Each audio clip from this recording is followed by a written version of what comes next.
waxaa ka mid ah dadka siyaasiyiin oo ayaga ay isticmaaleen nin walaalkeena MC oo Abo la yiraaho oo ayaga ay si khaldan wax uga dhaadhiceen qolada khaarijka ama wahabida. halkani waa masjidka Daarul Culuum xaafadda Dadaab gobolka Waqooyi Bari ee waddanka Kenya. waa masjid weyn oo culimada ahlus sunna wal jamaa ay halkan ka dhisayaan. marxalado kala duwan ayuu masjidku soo maray iyadoo haddana xaaladii u dambeysay masjidka uu ku sugan yahay. masjidkan waxaa buuq iyo propaganda ku furay kooxo markaasi ka soo horjeeday howlaha khidmada diinta islaamka culimada ahlus sunna wal jamaa ay halkan ka wadaan. ugu horreyn Sheekh Cabdirasaaq oo ka mid ah howlwadeennada masjidkan ayaa faahfaahiyey marxaladii kala duwanaa ee masjidkan uu soo maray. dhinaca kale qaar ka mid ah culimada ahlus sunna wal jamaa ayaa bulshada Soomaaliyeed ugu baaqay inay ka qayb qaataan dhamaystirka masjidkan oo hadda maraya marxalada dhexe.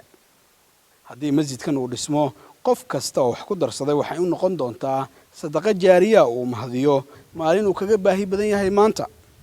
masaajidkan aan dhex taaganahay waa masaajidka Dadaab oo ku magac dheer masjid Daarul Culuum.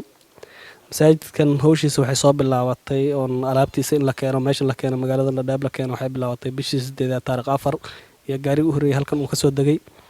mar alla markuu masaajidkan alaabtiisa inta la keenay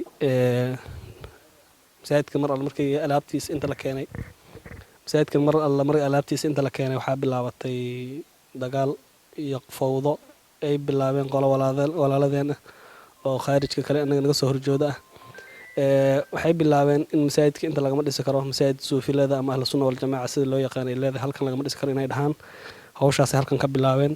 annagana muddan soo wadnay waxaan la kulannay maxkamado iyo 3 maxkamadood. 2 ka mid ah waan soo guulaysanay oo midii hoose ee magaalada Dadaab baan ku guulaysanay maxkamadaas taariikh 23 bishii 10aad baan ku guulaysanay oo kiiskeeda uu soo dhamaaday. maxkamadaas ayada martaba badan waa la soo kulannay oo nalagu dhibaateeyay. waxaa ka mid ah dadka siyaasiyiin oo ayaga ay isticmaaleen nin walaalkeena MC oo Abo la yiraaho oo ayaga ay si khaldan wax uga dhaadhiceen qolada khaarijka ama wahabida. waxay dhaheen masaajidkan qolo suufiya la yiraaho oo xatareen iyo qaylo meesha la imaanaysa magaaladan ku soo kordhay saa darteed masaajidka lagama ogolo suufi leedahay. annagana waxaan waddankana sharci baa ka jiro annagana dad islaam baan nahay dad dalkan u dhashay oo Kenyaan ana waan nahay xaq aan leenahay waan naqaanaa kama leexanayna inaan helno waqti badan iyo juhdi dhan iyo samar badan baan u soo marnay muddo bishii 8aad ilaa hadda bishii 12aad la marhay intaasoo bilood buu soo socday. howlihii ayada 4 bilood buu masaajidkan hawshiisa yaa socoto maxkamad iyo kiis u saaran yahay.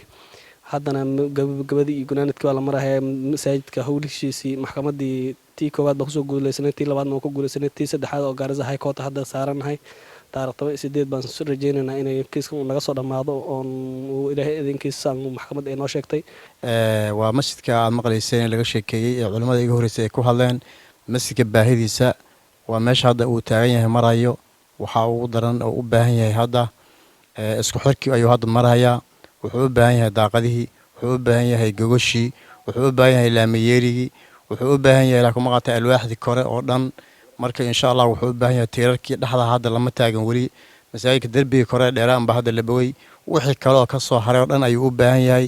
marka waxaan leenahay insha Allah taala baahidiisa meeshii cuslayd ayuu hadda taagan yahay.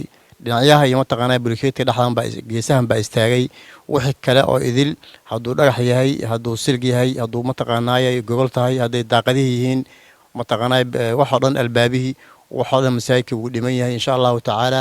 marka muxsiniinta waxaan leenahay si mataqaanaa codkan ay dhageysato si mataqaanaa naxariis leh inooga soo jawaabaan si degdeg ah masaajidka insha Allah taala. waa masaajid ku yaala Dadaab insha Allah taala. dadweynaha ee sharafta leh maan insha Allah taala waxaan ka codsanaynaa masjidkan aynu joogno ee Dadaab ku yaalo inay nagala soo qayb qaataan maadaama uu yahay masjid oo la doonayo Ilaahay subxaanahu wa tacaala in lagu caabudo.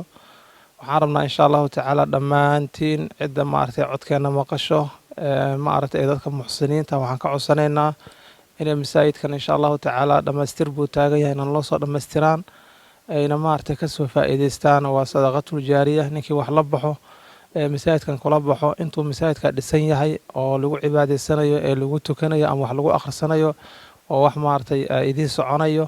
marka insha Allah taala waxaan ugu baaqaynaa dadka muxsiniinta Ilaahay subxaanahu wa tacaala wax siiyey inay maartay masjidkan asaga ay ka soo qayb qaataan ay soo dhamaystiraan ciddii maaragtay ilaahay waafajiyeyna waa khayr, ciddii laakiin hadda horaan aan waxba ka geysanin waxaan ugu baaqaynaa walaalada muxsiniinta ah inay kasoo qayb qaataan.